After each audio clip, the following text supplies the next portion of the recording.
Anda pasti semua sudah terinform bahwa efek tekanan yang dipakai pemerintah komunis Tiongkok yang bernama Common Prosperity kepada pengusaha Tiongkok aliran kapitalis yang dimiskinkan atau diambil alih sebagian besar saham mereka dan kepemilikan mereka untuk didistribusikan ke rakyat yang kesenjangan kemiskinannya semakin tajam, membuat banyak pengusaha Tiongkok dan Hong Kong hijrah keluar Tiongkok. Kemudian akan menyerangnya Tiongkok ke Taiwan, membuat data center dunia seperti Facebook, Amazon, Netflix, dan lain sebagainya yang berada di Taiwan akan ditarik semua keluar Taiwan. Di sisi lain, di dunia semakin banjir uang karena banyak negara cetak duit seperti Tiongkok, Jerman, Inggris, Jepang, dan tak ketinggalan terbesar dan terbanyak dalam 20 bulan terakhir adalah Amerika. Yang kasihan Indonesia, di mana pemahaman kuantitatif easingnya itu bukan printing money, tetapi dilonggarkan kredit banknya. Kasihan deh mikirnya kayak gitu. Jadi kurang deh uangnya, jadi ngutang aja. Dan efek banjirnya tadi, uang dari banyak negara nggak seujung kuku datang ke Indonesia dengan murah, karena semuanya yang mencetak duit aliansi politik luar negerinya adalah ke barat, nggak ke negeri tirai bambu orientasinya,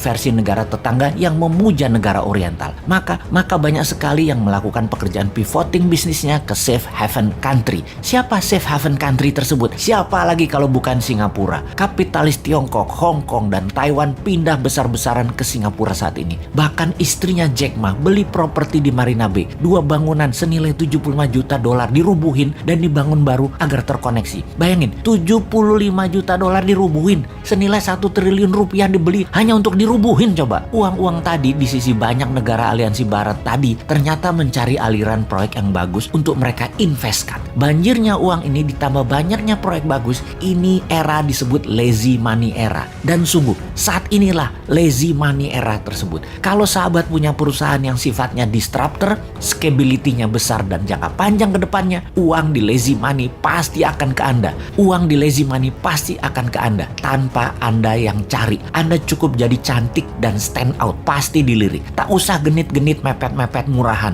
cari-cari pengusaha di bar. Cukup datang ke acara resmi, formal, dan terlihat stand out. Pasti Anda yang dipepet. Oke, kita bukan hanya mau bicara tentang bisnis, namun strategi bernegara dalam 3 tahun ke depan. Tahun 2024 itu Amerika Pilpres. Kalau di sini walau-walam, kalau masih mau menjabat, bisa di amendement itu undang-undang, ya bisa ditambah 3 tahun. Ya bisa juga, atau 3 kali masa jabatan Pilpres dengan calon tunggal yang incumbent saat ini. Ya bisa juga, atur Jongana punya proyek itu. Amerika tetap Pilpres. Trump dan Partai Republik tetap ngotot, dan Demokrat semuanya lucunya kemungkinan besar adalah calonnya wanita semua. Dari Demokrat, Nancy Pelosi, Hillary Clinton, Kamala Harris, Nikki Haley, dan agar selalu sontoloyo seperti analisa ngawur beberapa tahun yang lalu, Trump mau menjadikan Ivanka. Maka jangan-jangan dari sisi Republik yang dicalonkan adalah Ivanka Trump, jadi cewek ketemu cewek. Dan cewek-cewek inilah akan rebutan jabatan presiden di tahun 2024 di Amerika. Pasti seru. Di Tiongkok, ketika bulan lalu Xi Jinping banyak ganti petinggi angkatan darat, jangan-jangan ada gerakan anti Xi Jinping. Ditambah para kapitalis Tiongkok yang gerah dengan Common Prosperity-nya